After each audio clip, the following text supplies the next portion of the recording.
आज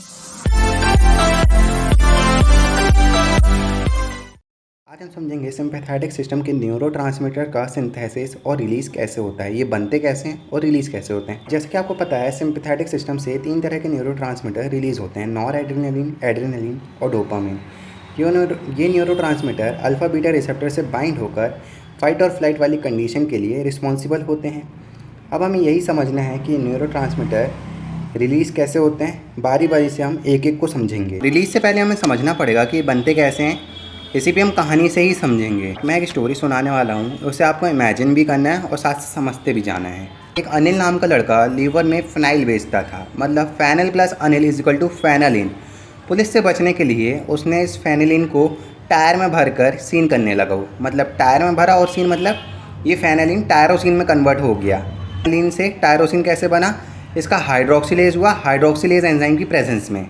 पुलिस से कोई भी नहीं बच सकता। पुलिस को इसके ठिकाने का पता चल जाता है और ये अपना अड्डा बदल देता है।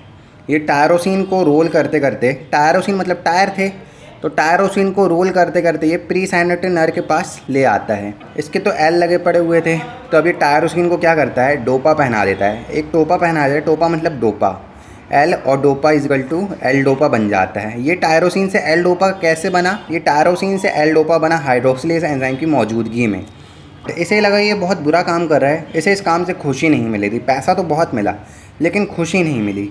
और खुशी कैसे मिलती है आपको पता है, डोपामिन से। जब डोपामिन रिलीज़ होगा तभी हमें खुशी महसूस होगी। तो इसने सोचा क्यों ना मैं एल डोपा को डोपामिन में कन्वर्ट कर दूं। तो डोपामिन कैसे कन्वर्ट होगा, फिर से डी कार्बोक्सिलेज एंजाइम की मौजूदगी में एल डोपा डोपामिन में कन्वर्ट हो जाता है। अब ये खुश तो था लेकिन इसकी खुशी ज़्यादा देर टिकी नहीं, क्योंकि पुलिस को इसके अड्डे का पता चल जाता है और पुलिस इसे एक खाली वेसिकल में बंद करके रख देती है। अब खाली वेसिकल में क्या होता है, खाली वेसिकल के अंदर ये जैसे ही पहुंचने वाला है तो इसको बीटा हाइड्रोक्सिलेज एंजाइम खाने को दिया जाता है। मतलब ये बीटा हाइड्रोक्सिलेज एंजाइम की प्रेजेंस में जो डोपामिन बना था ये नॉर एड्रेनलिन में कन्वर्ट हो जाता है। मतलब हमारा नॉर एड्रेनलिन का सिंथेसिस हो गया। अभी हमने नॉर एड्रेनलिन के सिंथेसिस को तो समझ लिया, लेकिन अभी हमारा एड्रेनलिन और डोपामिन कैसे सिंथेसिस होता है ये समझना बाकी है। ये हमारा डोपामिन जो है कुछ मात्रा में स्टोर हो जाता है। ये डोपामिन एड्रेनलिन में कन्वर्ट ना होकर कुछ मात्रा में ऐसे ही स्टोर हो जाता है। जब स्टिमुलेशन मिलता है बॉडी को तो ये रिलीज़ हो जाता है। अभी आप सोच रहे होंगे जो हमारा एड्रेनलिन है वो तो बना डोपामिन से, लेकिन नॉर एड्रेनलिन कैसे बनेगा। नॉर एड्रेनलिन बनता है एड्रेनलिन से। ये कैसे होता है समझो। नॉर एड्रेनलिन है कुछ मात्रा में किडनी के मेड्यूला वाले पार्ट में स्टोर हो जाता है। जैसे हमारी बॉडी को स्टिमुलेशन मिलता है तो कुछ एंजाइम की मौजूदगी में हमारा नॉर एड्रेनलिन से एड्रेनलिन बन जाता है। अब ये कुछ इस तरह का दिखाई देगा। इसे याद करने के लिए आप स्केच पेन से ड्राइंग बना लीजिए और उस पर फिलिंग कीजिए पेंसिल से, तो आपको ये याद होने लगेगा धीरे धीरे। नॉर एड्रेनलिन, एड्रेनलिन और डोपामिन के सिंथेसिस और स्टोरेज को तो समझ लिया, अब बचता है इसका रिलीज। तो चलिए रिलीज को भी समझ लेते हैं। अगर आप लड़की हैं तो छिपकली को एज्यूम कीजिए, और अगर आप लड़के हैं तो पापा की बेल्ट को। इन दोनों ही चीज़ों को देखते ही हमारी बॉडी में क्या एक्टिविटी होती है ये तो आप समझ ही गए होंगे।